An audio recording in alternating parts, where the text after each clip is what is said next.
Anda mau nggak selamat dari omongan orang? Mau? Satu aja. Pasti. Apa? Ojo urip. Jangan hidup di dunia kalau nggak. Katanya Imam Syafi'i, orang yang menyangka kalau dia tidak digosipin orang, tidak dibicarakan orang, tidak disalahkan orang yang nyangka seperti itu orang gila. Nggak mau diomongin orang, nggak mau dicacat orang, nggak mau disalahin orang, kon gendeng, nggak waras Anda. Lu kenapa? Qalu anillah salisu salasa. Allah Ta'ala diomongi hambanya, dibilang 3. Nabi Muhammad, manusia yang paling suci, yang nggak punya salah, dibilang penyihir, dibilang gila. Itu Nabi Muhammad. Sekarang bagaimana dengan yang di bawahnya Allah, di bawahnya Rasulullah?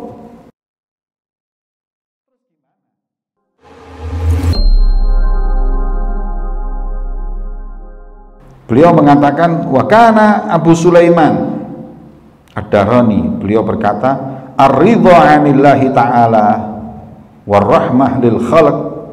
Ridha kepada Allah Subhanahu wa taala, ridha dengan ketentuannya, baik maupun enggak baik. Pokoknya rela sama Allah. Ya. Kemudian kasih sayang dengan khalq. Khalq itu isim masdar, bimakna makhluk, bimakna maf'ul.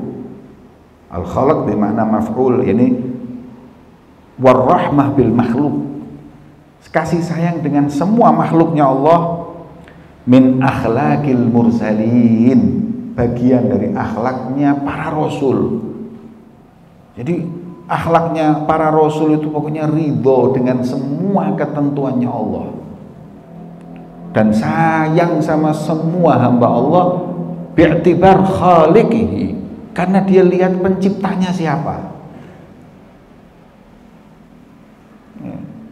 Setiap lihat orang ini kan buatannya Allah, ciptaannya Allah ini.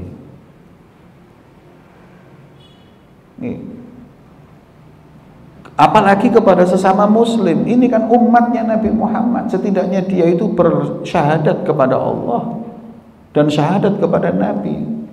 Kalaupun dia salah dibenerin, bukan diperangi, dibenci ataupun di apapun, hilang rahmat tersebut. Kemudian ya,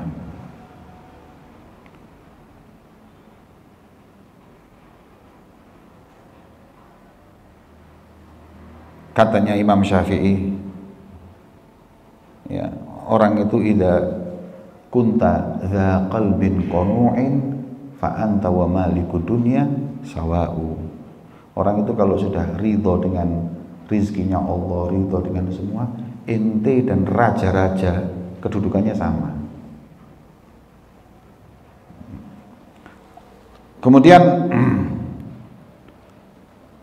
wa kana al-Fudail bin Iyad rahimahullahu taala yaqul ar-ridha 'anillah ta'ala afdal minaz zuhdi fid dunya. Ridho dengan ketentuan Allah itu di atasnya makom orang yang zuhud kepada dunia. Ya. Karena apa? Karena orang yang ridho dengan Tuhannya Azza wa Jal tidak berharap di atas kedudukannya, tidak berharap lebih dari Allah Subhanahu wa ta'ala. Apa yang Allah berikan itu yang terbaik buat dia. Sampai-sampai nanti disebutkan,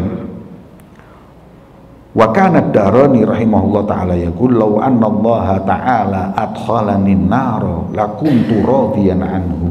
Kalaupun Allah sudah menentukan saya penghuni neraka, saya ridho, karena itu ketentuan Allah. Dan jelas siapa yang mau masuk neraka. Cuman kalau itu ketentuannya, ya sudah, saya ridho. Ini sudah mentok.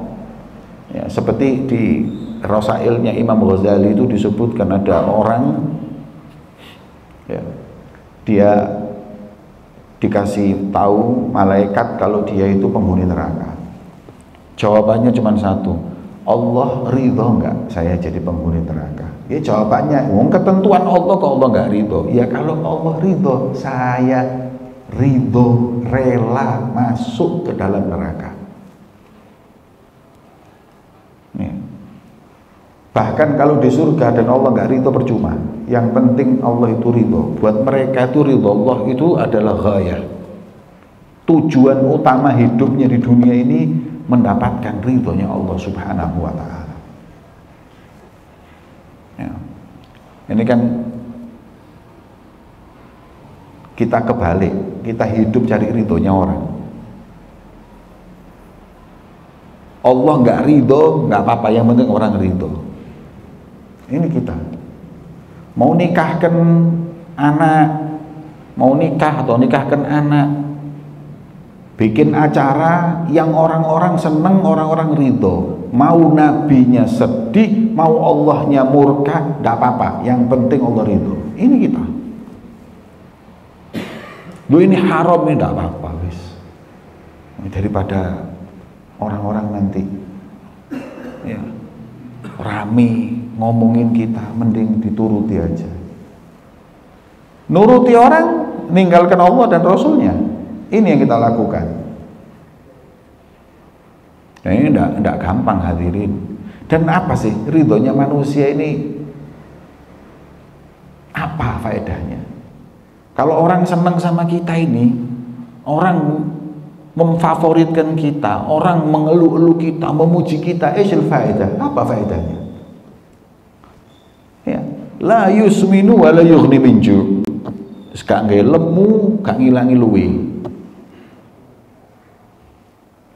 Makanya disebut di akhir itu Imam Sufyan Ats-Tsauri beliau berkata, ridwan nas ghayatun la tudrak. Kalanya Imam Haddad apa? Kalau kata Imam Haddad, ridwan nas apa katanya? Mirip seperti itu. Nah. Kata Imam Haddad ada di diwan itu. La ilaha illallah. Kurang lebih intinya kerelaan, kepuasan orang itu adalah satu titik yang nggak mungkin kita gapai. Kita meridhoi ini, yang ini nggak ridho. Anda punya keputusan, yang ini setuju, yang ini nggak setuju, itu manusia. Makanya daripada kita ngurusi ridhonya orang, yang mending ridhonya Allah, ridhonya Rasulullah. Ya. Karena Nabi SAW mengatakan sidqul mahabbah fi thalathin. Orang yang betul-betul cinta kepada Rasulullah itu ada 3 tandanya. Di antaranya ya adalah membuat ridho kekasihnya dan nggak peduli dengan ridho yang lain. Itu tanda orang cinta. Kalau kita cinta Allah, cinta Rasul, ya dulu kan Allah, dulu kan Rasul. Orang-orang ini nggak bisa menentukan kita surga neraka, nggak ngasih rezeki kita, ya. Bisanya cuma ngomong, muji, wis itu tok, manfaat. Apa manfaatnya? Pujiannya orang-orang, kata guru saya Habib Umar sampai pernah ngomong, kalau penduduk dunia ini semuanya bukan cuma cium tangan, cium kakimu, nggak akan terangkat kedudukanmu di sisi Allah walau syibro.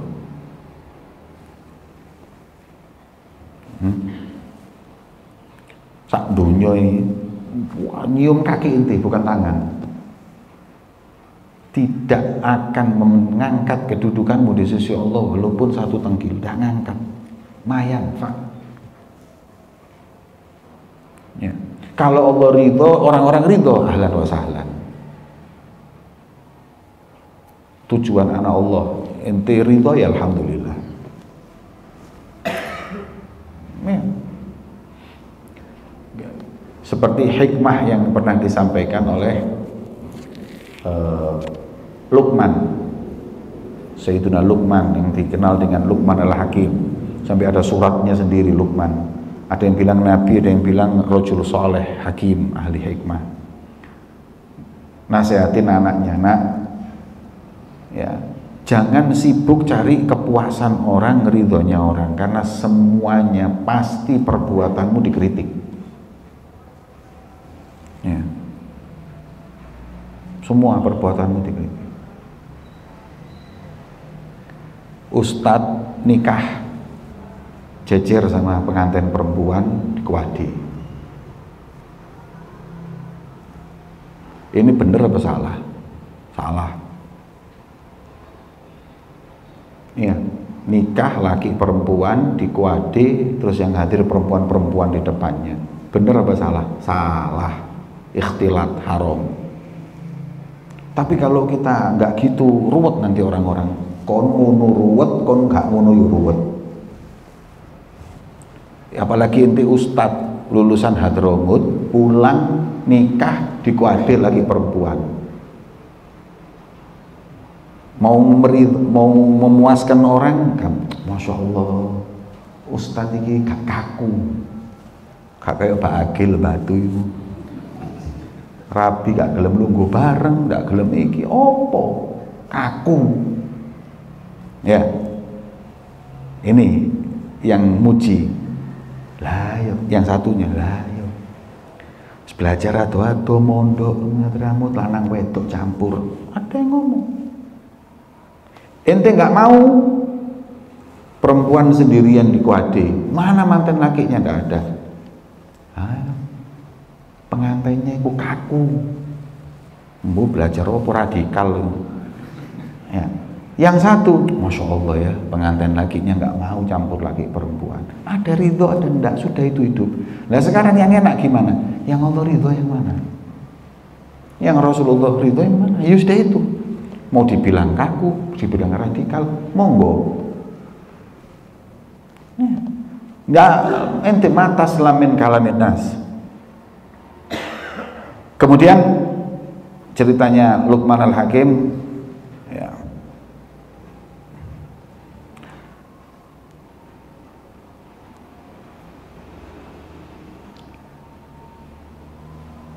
Ceritanya Luqman Al-Hakim tadi, kalau nggak percaya, ayo kita lewat pasar. Pasar ini kan tempatnya mau ngerasani ya. Makanya abghadul bilad ilallah iki aswaquha. Tempat yang paling dibenci sama Allah iki pasar. Gini wong ngerasani wong. Ya. Nah, terus gimana? Bawa keledai. Bawa keledai, kita jalan ke pasar.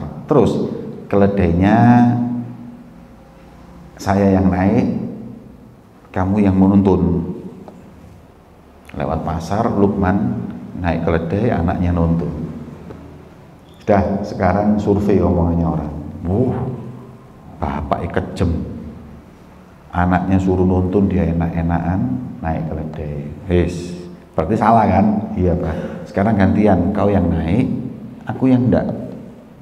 Bapaknya yang nuntun, Luqman yang nuntun, anaknya yang naik. Lewat pasar lagi. Katanya orang-orang, durhaka. Bapak dibiarkan jalan, dia enak-enakan naik. Sekarang kita naikin berdua. Naik berdua lewat pasar. Sampai selesai lewat pasar, gimana? Waduh, bapak sa anak podo kejemi. Keledai satu dinaik orang berdua, gak cukup, salah kabeh. Wis gini aja.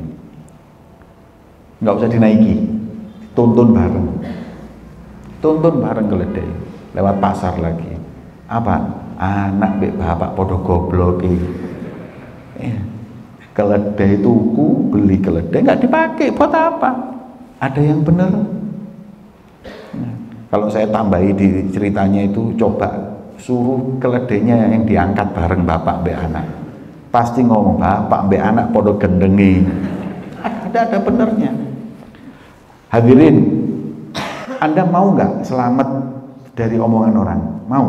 Satu aja, pasti apa? Ojo urip. Jangan hidup di dunia kalau nggak. Katanya Imam Syafi'i, man yadhunnu innahu au annahu yaslam min kalamin nas fahuwa majnun. Orang yang menyangka kalau dia tidak digosipin orang, tidak dibicarakan orang, tidak disalahkan orang, orang yang nyangka seperti itu orang gila. Tidak mau diomongin orang, tidak mau dicacat orang, tidak mau disalahin orang, kon gendeng, nggak waras Anda. Lu kenapa? Qalu anillah salisu salasa. Allah Ta'ala diomongi hambanya, dibilang 3. Allah 1 dibilang 3 tuh ya anak. Allah difitnah punya anak. Allah Ta'ala difitnah dibilang punya anak, punya istri lagi yang melahirkan ini. Ya apa inti? Wa qalu an habibina Muhammad sallallahu alaihi wasallam sahirun wa majnunun. Nabi Muhammad manusia yang paling suci yang nggak punya salah dibilang penyihir, dibilang gila. Itu Nabi Muhammad. Fama dhannuka biman huwa dunahuma. Sekarang bagaimana dengan yang di bawahnya Allah, di bawahnya Rasulullah? Terus gimana? Kata Imam Syafi'i, fakalamun nas mithlas sukhur. Ini loh, saya kasih solusi ya. Omongan orang ini, omongan orang itu seperti batu. Batu. Imma an tahmilaha ala dhahrik fayan kasir. Kalau omongan orang yang kayak batu itu setiap ngomong kamu ambil, ngomong kamu ambil, punggungmu bakal remuk gara-gara mikiri bawa batu tersebut. Omongan orang itu kayak batu. Ketika kita terus diomongin orang, kemudian batu itu seperti kita beban di punggung kita, ya remuk. Au tabni biha burujan tahta agdanika fata'lu wa tantasir. Tapi batu omongan orang tadi itu jangan ditaruh di punggung. Kumpulkan, jadikan dia itu pondasi, kau bangun dari situ bangunan yang tinggi, kemudian kau naik di atas, kau lihat orang-orang yang ngelempar batu itu di bawahmu semua. Ya.